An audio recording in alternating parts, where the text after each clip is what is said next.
নমস্কাৰ মোৰ প্ৰিয় বন্ধু বান্ধৱীসকল, মানিয়া কুকিং এণ্ড ইটিং চেনেললৈ সকলোকে স্বাগতম জনাইছোঁ আৰু লৈ আহিছোঁ আজি নতুন ধৰণৰ ৰেচিপি যাৰ নাম হৈছে পাতত দিয়া মাছ। আৰু এই ৰেচিপিটো হয়তো সকলোৰে প্ৰিয়।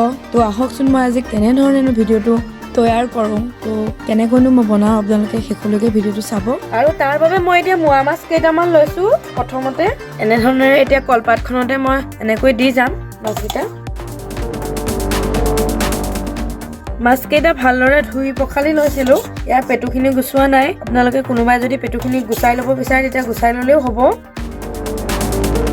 আৰু ইয়াতে এতিয়া দি দিম অকণমান নিমখ। মই নিমখ সানি লোৱা নাছিলোঁ যিহেতু, সেয়েহে এনেধৰণেৰে এতিয়া ওপৰতে দি দিছোঁ। আৰু এয়া লৈছিলোঁ আদা আৰু নহৰু। এনেধৰণে ইয়াতে মই এতিয়া দি দিম, ওপৰতে দি দিম। আপোনালোকে পেষ্ট বনাই যদি দিব বিচাৰে অকণমান কুটি কাটি মেলি দিব বিচাৰিলে তেনেকৈও দিব পাৰে। আৰু কেইটামান দি দিম আদাৰ পাত। এনেধৰণে ইয়াৰ ওপৰতে আদাৰ পাতকেইটা দি দিছোঁ। আদাৰ পাতকেইটা অপশ্যনেল হয়, আপোনালোকে যদি নিবিচাৰে নিদিলেও হ'ব। কিন্তু আদাৰ পাত বা হালধিৰ পাত যদি দিয়া হয় পাতত দিয়া মাছত, তেতিয়াহে গোন্ধটো বৰ বেছি ধুনীয়া আহে। অকণমান দি দিছোঁ কুটা ধনিয়া আৰু দি দিম অকণমান পিঁয়াজৰ পাত। আৰু এইটো মই এতিয়া মেৰিয়াই ল'ম। ফাৰ্ষ্টতে মই ভালদৰে কলপাতখিলা ধুই পখালি লৈছিলোঁ, এয়া দেখিছেনে। আৰু এক তৰপ ইয়াৰ ওপৰত দিম। আকৌ ঠিক এনেধৰণেৰে ইয়াতে আপোনালোকে যেনেকৈ বিচাৰে সেইদৰে মেৰিয়াই ল'লেই হ'ল নিজৰ সুবিধা অনুযায়ী।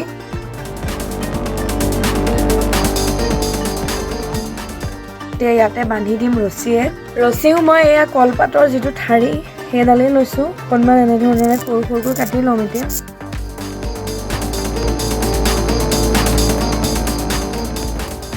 এনেধৰণেৰে কাটি ল'লোঁ। এতিয়া মেৰিয়াই দিম। বেলেগ ৰছীও ব্যৱহাৰ কৰিব পাৰে আপোনালোকে, কিন্তু এই ৰছীডাল যিহেতু সোনকালে পুৰি নাযায় সেয়েহে এনেধৰণে এইডাল ৰছী ব্যৱহাৰ কৰিছোঁ।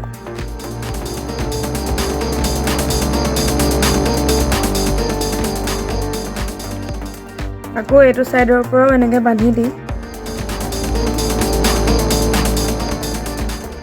অকণমান বেছিকৈ বান্ধি দিছোঁ যিহেতু খোল খাই যোৱাৰ সম্ভাৱনা থাকে ন, এইফালৰ পৰা বান্ধিব লাগিব। আৰু চাওকচোন, এয়া মই ভালদৰে এনেধৰণে বান্ধি ল'লোঁ। আৰু এতিয়া মই এইটো জুইতে ভালকৈ দি দিমগৈ। বলকচোন কেনেধৰণেনো দিওঁ চাব। আৰু এয়া চাওকচোন, জুইকুৰা জ্বলি অঙঠা হৈ আছে। আৰু মই এনেধৰণে ডাল দুটা এই দুটা চাইডলৈ দি দিছোঁ। আৰু ইয়াৰ ওপৰতে মই এনেধৰণেৰে এতিয়া কলপাতখন আৰু মাছকেইটা এনেধৰণেৰে আৰু এই মাছৰ নোৰাটো এনেধৰণেৰে ওপৰতে এতিয়া দি ৰাখিম। দি ৰখাৰ পিছত প্ৰায় 10 মিনিটৰ পিছত মই আকৌ লুটিয়াই দিম। কিন্তু মই জুইকুৰা জ্বলাই দিয়া নাই যিহেতু অঙঠাখিনি আছে আৰু সম্পূৰ্ণ ধোঁৱাই আছে, ধোঁৱা আহি আছে। আৰু ইয়াত তলত কোনো ধৰণৰ চাওকচোন, এয়া মানে জুইকুৰা পুৰা জ্বলি যাবলৈ দিয়া নাই। বেলেগ এটা ষ্টাইলেৰে পাতত দি চাইছোঁ, সেয়েহে এনেধৰণে ৰাখিছোঁ। আৰু 10 মিনিটৰ পিছত মই আকৌ এই টোপোলাটো লুটিয়াই দিম। আৰু এতিয়া 10 মিনিট হৈ গৈছে। এতিয়া মই এনেকৈ মাৰি দুডালৰ সহায়েৰে উলিয়াই নিছোঁ। এয়া চাওকচোন, গাঁঠিকেইটা সম্পূৰ্ণ এৰাই গৈছেগৈ, গৰম যিহেতু দেই, সাৱধানে। আকৌ ঠিক তেনেধৰণেৰে এইটো লুটিত ভৰাই দিম।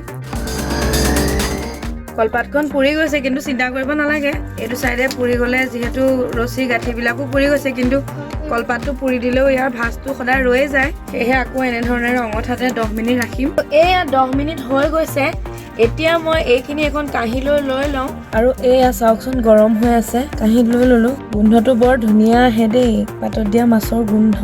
ৱাও, ইমান ধুনীয়াকৈ বেছি ধোঁৱাটো হৈ গৈছে যে। এয়া চাওকচোন, ইমান ধুনীয়াকৈ হৈ গৈছে। ৱাও, আদা পাতখিনিও পুৰা লেৰেলি গৈছে। কিমান যে ধুনীয়া হৈছে চাওক, গোন্ধটোতে একেবাৰে খাওঁ খাওঁ লাগি গৈছে।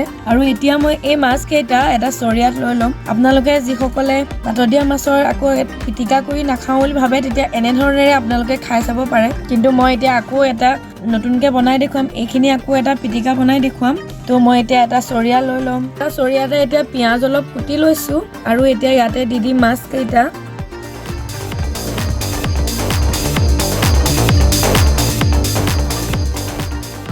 আদাৰ পাতকেইটা আপোনালোকে যদি ভাবে মোহাৰি দিওঁ তেতিয়াও দিব পাৰে, কিন্তু মই দিয়া নাই, এটামান দিছোঁ। আৰু এইকেইটা মিক্স কৰি ল'ম অকণমান। ইয়াতে দি দিম এতিয়া কুটি লোৱা ধনিয়া। এয়া চাওক, এনেধৰণে দি দিছোঁ। আৰু দি দিম আদা আৰু নহৰুৰ পাত। মই ফাৰ্ষ্টতে আপোনালোকক দেখুৱাবলৈ নহ'লে, কিন্তু এনেধৰণে কাটি লৈছিলোঁ। ইয়াতে দি দিম, এনেধৰণে দি দিছোঁ। আৰু দি দিম অকণমান চাট মছলা।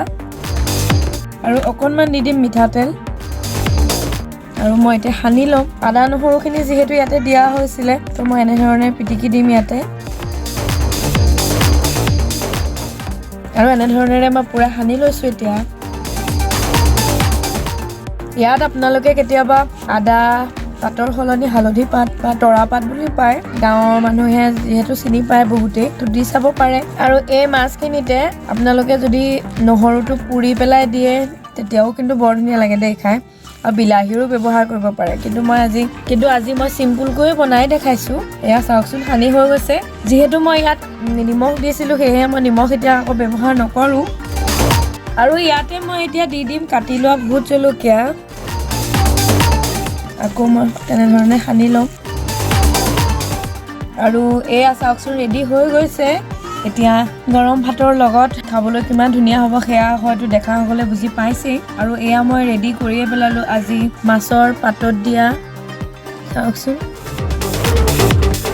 ইমান ধুনীয়াকৈ হৈছে আৰু মই প্ৰায়ে এনেধৰণেৰে বনাই খাওঁ আৰু বহুত বেছি ভাল লাগে আপোনালোকেও এদিন ট্ৰাই কৰি চাবচোন আৰু ভিডিঅ'টো চাই যদি ভাল পালে শেষত লাইক কমেণ্ট কৰিবলৈ নাপাহৰিব আৰু যিসকলে মোৰ চেনেলটো ছাবস্ক্ৰাইব কৰা নাই তেওঁলোকেও চেনেলটো ছাবস্ক্ৰাইব কৰি দিব আৰু যদি ভিডিঅ'টো ভাল লাগিলে তেতিয়া আপোনালোকৰ ফ্ৰেণ্ডসকলৰ মাজত শ্বেয়াৰ কৰিব বুলিও আশা ৰাখিলোঁ ধন্যবাদ